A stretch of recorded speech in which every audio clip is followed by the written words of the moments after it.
والعاقبۃ للمتقین والصلاۃ والسلام علی سید الانبیاء والمرسلین وآلہ الطیبین وأہل بیتہ الطاہرین وعلی محی سنت شیخ معین الدین چشتی امام الطریقۃ والاولیاء الکاملین اما بعد اعوذ باللہ من الشیطان الرجیم بسم اللہ الرحمن الرحیم والنجم اذا ہوا ما ضل صاحبکم وما غوی وما ینطق عن الہوی ما هو وحی یوحی صدق اللہ العظیم ان اللہ وملائکتہ یصلون علی النبی یا ایھا الذین آمنوا صلوا علیہ وسلموا تسلیما اللهم صل علی سیدنا و مولانا محمد وعلی آل سیدنا و مولانا محمد وبارک وسلم۔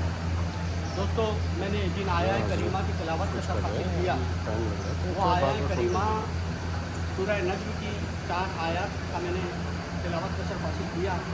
اللہ تعالیٰ اس میں واقعہ معراج کا ذکر کرتا ہے کہ جو ہے اللہ تعالیٰ جو اللہ تعالیٰ فرماتا ہے کہ قسم ہے اس چمکتے ہوئے تارے محمد کی جو چشم زدن میں شب معراج میں عرش پہ جا کے واپس تشریف لائے، اور یہ کوئی بھی بات جو ہے اپنی ہوائے نفس سے نہیں کہتے بلکہ جو اللہ حکم فرماتا ہے اس سے کہتے، یہ اشارہ بھی نہیں کرتے، اللہ کے حکم کے اللہ فرماتا ہے۔ اور اللہ سورہ نجم کی 10 نمبر آیت میں فرماتا ہے کہ بس اللہ تعالیٰ وہی کر دی جو کرنی، لیکن اس کے بارے میں بتایا۔ دوستو، اب لوگوں نے بڑی بڑی معراج النبی کانفرنسز بنا رکھی ہیں، اور آپ کو پتہ ہے کہ بلین ڈالر اس پہ خرچ ہو رہا ہے کہ معراج النبی اللہ کو دیکھنے گئے تھے، اللہ سے رسول اللہ کا دیدار ہوا تھا، اللہ کا دیدار ہوا رسول اللہ۔ مجھے بتاؤ کہ اللہ نے سب سے پہلے اپنے نور سے کون سا نور بنایا؟ نور محمدی۔ رسول اللہ نے فرمایا اللہ نے سب سے پہلے میرا نور بنایا تھا، اور وہ نور اپنے نور سے بنایا تھا، تو اس کے دیدار کے لیے پہلی بار تھوڑی گئے تھے۔ جو جہاں کا رہنے والا وہ تو وہیں کا رہنے والا ہے۔ ابھی میں آپ سے کہوں گا حضرت سے کہ یار وہ اپنے گھر جائیں گے تو ہم کہیں گے اور یہ ان کا گھر جانا ہے جشن مناؤ، تو کہیں گے بھائی میں تو روز گھر جاتا ہوں، جشن کیوں منانا ہے؟ تو ان سے کہا جائے گا کہ آج اس لیے گھر جا رہے ہیں اپنے کیونکہ آج خاص دن ہے۔ کیا دن ہے؟ آج ان کا بیٹا دولہا بنے ہے حضرت، یہ بات ہے۔ تو معراج کیوں ہوئی؟ ارے جو جہاں کا رہنے والا ہو تو وہیں کا رہنے والا ہے۔ ان کے تو غلام ابن غلام، غلام ابن غلام، غلام ابن غلام ایک قدم پہ حجاب عظمت اور ایک قدم میں حجاب کبریا پہ جاتے ہے نا۔ معراج ہوئی تھی طریقت پہ، معراج ہوئی تھی معرفت کے لیے۔ جب اللہ تعالیٰ کی بارگاہ میں پہنچے تو حضور پاک عرض کرتے ہیں کہ اے میرے مولا، میں تجھ سے گفتگو کر رہا ہوں یا علی سے؟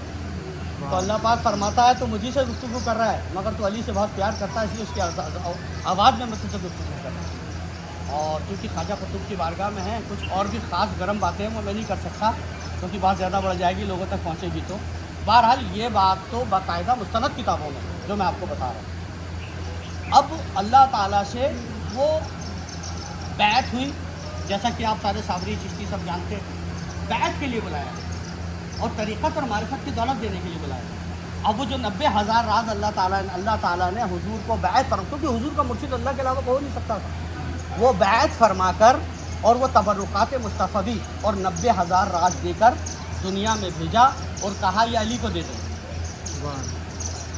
اب اللہ نے قضا کے 10 حصے کیے کریشن، 9 حصے جو ہے وہ باطن میں رکھے اور ایک حصہ ظاہر میں جو قرآن کی شکل میں ہمیں ملا، اور وہ 9 حصے مولا علی کے پاس ہیں کیونکہ رسول اللہ نے آپ کو عطا فرمایا۔ حضرت ابوبکر صدیق فرماتے ہیں کہ عائشہ ان 90,000 میں سے اگر ایک راز مجھے مل جاتا تو مزہ آ جاتا۔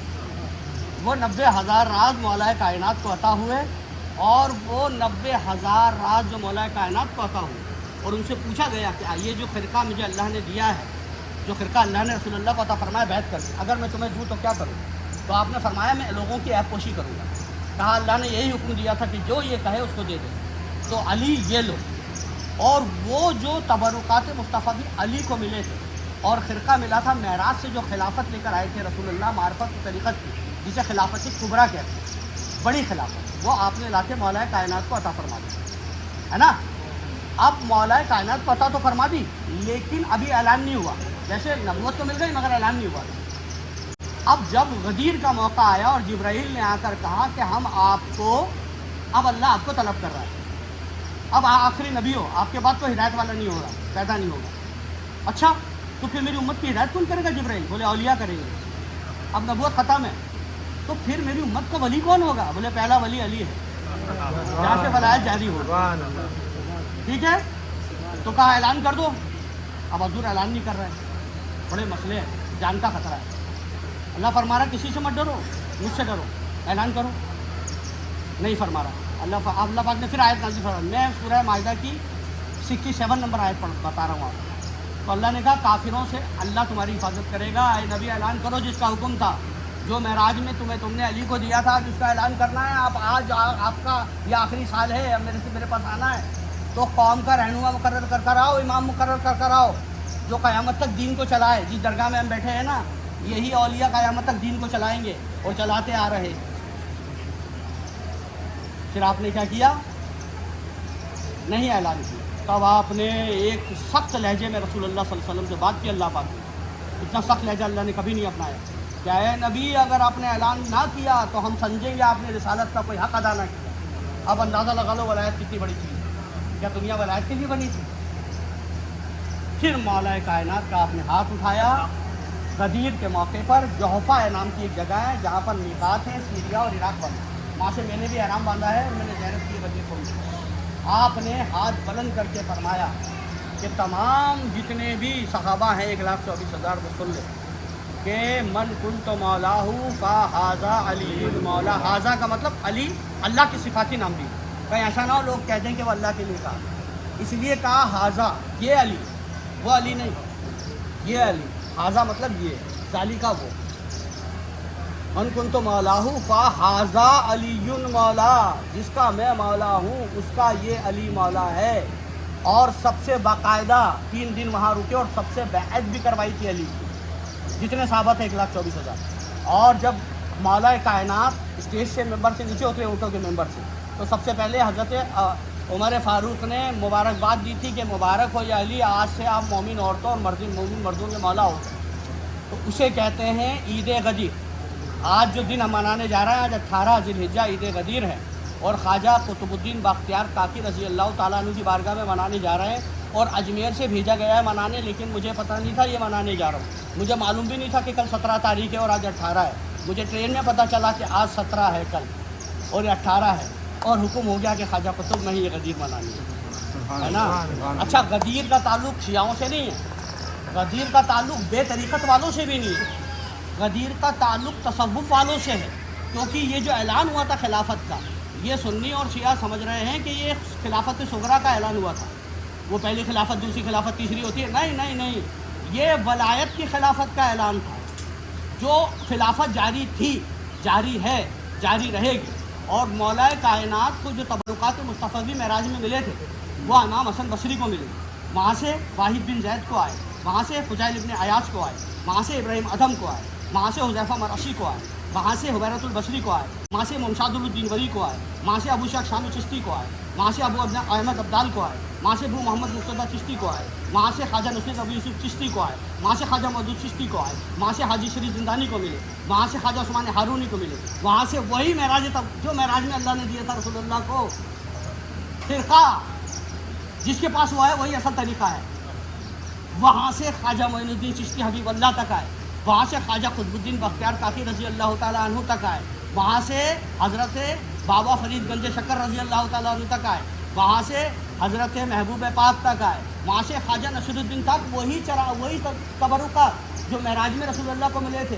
مولا علی سے ہم تک آئے, خواجہ نصیر الدین چراغ دہلی تک آئے. جس کے پاس وہ تبرک ہوگا وہی تو بڑا طریقہ ہے, وہی سب سے بڑا طریقہ ہے, وہی اصل طریقہ ہے. جس کے پاس معراج کا تبرک ہو, معراج کا خرقہ ہو. یہاں حضرت خواجہ نصیر الدین چراغ دہلی اس کو اپنے ساتھ قبر میں لے گئے, کیونکہ اللہ کا حکم تھا کہ آپ اسے اپنے ساتھ قبر میں لے جاؤ. اب دنیا بدلنے والی ہے. تو یہ جو اعلان ولایت تھا, یہ علی کی ولایت کا تو اعلان تھا, خلافت کبریٰ کا اعلان تھا, بڑی خلافت کا اعلان تھا. جو ظاہری خلافت ہوتی ہے وہ چھوٹی ہوتی ہے, اور وہ کبھی رسول اللہ نے کسی کو بھی نہیں دی. ہاں, یہ ضرور کہا تھا کہ میرے بعد میری آل میں سے 12 امام ہوں گے جو میری خلافت میں ہوں گے, ہے نا. لیکن ظاہری خلافت کا اعلان رسول اللہ نے نہیں کیا. لیکن باطنی خلافت جو ہے, جسے خلافت ولایت کہتے ہیں, وہ مولا کائنات کو آج ملی تھی. اس لیے اس خلافت کو سوائے صوفیوں کے, چشتیوں کے اور کسی کو منانے کا حق نہیں ہے. یہ خلافت ہمارے ہی لیے تھی. اسی خلافت میں غریب نواز آتے ہیں, اسی خلافت میں خواجہ قطب آتے، دنیا کا ہر اولیاء اسی خلافت میں آتا اور قیامت تک اسی خلافت میں آئے۔ اب آپ کو میں ایک راز کی بات بتاتا ہوں، رسول اللہ جو 90,000 راز لائے تھے وہ مولا علی کو آپ نے تلقین فرمایا اور آپ نے اس سے 2 کتابیں بنائی۔ ایک کتاب کا نام تھا جمع، وہ 70 گز لمبی کتاب تھی، اور ایک کا تھا جفر، جس کے اندر پوری کائنات کے سارے ذکر قیامت تک تھے، اور وہ صرف امام کو ہی مل سکتی ہے، وقت کے امام کو، اور کسی کو نہیں مل سکتی۔ تو جب بھی کسی امام کو زہر دیا گیا انہوں نے اپنے بیٹے کو دے دی۔ اب آخر میں یہی 2 کتابیں لے کے امام مہندی کا ظہور ہوگا دوستو۔ اس میں وہ ساری معرفت ہے جو ہم طریقت والے کرتے ہیں، جس پر لوگ انگلیاں اٹھاتے ہیں نا، وہ سارے راز جو ہم کرتے ہیں جو لوگوں کے سمجھ میں نہیں آتے کیسی باتیں کرتے ہیں، الٹی سیدھی ہے نا، کشف و کرامات کی، وہ سب ان میں ہے جو قیامت کے دن کھل جائے گا۔ تو یہ جو عید غدیر ہے یہ کوئی خلافت صغریٰ نہیں ہے، بڑی خلافت ہے، اور یہ ولایت کی خلافت ہے، تصوف کی خلافت ہے، اور یہ صرف تصوف والوں کو سیلیبریٹ کرنا چاہیے اور بہت زوروں شوروں سے کرنا چاہیے۔ میں کسی ارادے سے نہیں آیا تھا یہاں، کیونکہ مجھے اجمیر شریف میں 19 تاریخ کو کر دی، میں 19 تاریخ کو ارسال کرتا ہوں، لیکن پتہ نہیں کیا ہو گیا کہ میرے کو یہاں بھیج دیا گیا، اور مجھے پتہ ہی نہیں چلا۔ جب میں آدھے راستے پہنچ گیا ٹرین میں، کسی نے بتایا 17 تاریخ سے 18 کی شب ہے، میں نے کہا یار 18 کی شب یہ کیا کروا دیا تم نے، میرے کو سفر میں کر دیا۔ معلوم پڑا کہ یہ خواجہ قطب کا بلاوا تھا کہ آ اور عید غدیر یہاں کر۔ عید غدیر ہم صوفیوں کے لیے ہے، ہم چشتیوں کے لیے ہے، وہ خلافت پولیٹیکل خلافت نہیں تھی، پولیٹکس سے اس کا کوئی لینا دینا نہیں تھا، بادشاہ سے اس کا کوئی لینا دینا نہیں تھا، شیعوں نے اس کو غلط سمجھا، شیعہ نہیں سمجھ پائے۔ وہ خلافت تھی بڑی جو علی کے زمانے میں ظاہر رہی، قیامت تک جاری رہے گی ولایت کی شکل میں، اور بروز محشر جاری رہے گی، اور حشر کے بعد بھی جاری رہے گی، کیونکہ سورہ دہر، سورہ انسان میں اللہ تعالیٰ نے فرمایا ہے میں علی کو 2 حوض دوں گا، ایک حوض کافور اور ایک سلسبیل۔ کافور سے وہ اولیاء کو پلائے گا اور سلسبیل مرشدوں کو دے گا، لو صابریوں، لو چشتیوں، لو قطبیوں، لو نیازیوں اپنے مریدوں کو پلاؤ۔ 2 حوض بھی علی کو عطا کرے گا، جس طرح 2 کتابیں عطا کی ہیں۔ یہ وہی خلافت ہے جو آج ہم منانے جا رہے ہیں، عید غدیر، جس کی آج ہم نے چھوٹی سی آج کانفرنس کی ہے۔ کل انشاءاللہ سالہ قطب صاحب نے آگے جا کے یہ بہت بڑی انٹرنیشنل بہت بڑی کانفرنس ہے۔ تو عید غدیر ہمارے لیے، صوفیوں کے لیے، چشتیوں کے لیے، لوگوں کے دلوں میں شعلے اٹھتے ہیں جب عید غدیر کا نام آتا ہے، جو منافقین ہیں، اور مومنین خوش ہوتا ہے جب عید غدیر آتا ہے۔ ہماری چشتیوں کی، صوفیوں کی عید آج ہے، طریقت کی، معرفت کی، وہ آج ہم منانے جا رہے ہیں۔ بس میں نے اللہ پشائی کی میرے آقا کی بارگاہ میں میرے آقا کے حکم سے کی ہوگی، ورنہ میری اوقات تو ہے نہیں کچھ بھی، اور صاحبزادگان میرے ساتھ ہیں، تو دعا ہے کہ ہم بس آپ نے جو حکم دیا ہے اس کو قبول فرما لیجئے، اور ہم سب مل کے جو ہے آج عید غدیر منا رہے ہیں، اس کو قبول فرما لیجئے، اور ہم چشتیوں پر اور جتنے تصوف والے ہیں اور جتنے اہل دل ہیں ان پر رحم فرمائیے، فضل فرمائیے، اور ہمیں اس دنیا میں بھی شاد رکھیے اور اس دنیا میں بھی اپنے دامن کا سایہ عطا فرمائیے۔ وصلی اللہ تعالیٰ علی خیر خلقہ و نور عرشہ محمد وعلی آلہ و اہل بیتہ و عترتہ و علی ائمتہ اجمعین برحمتک یا ارحم الراحمین بحق لا الہ الا اللہ۔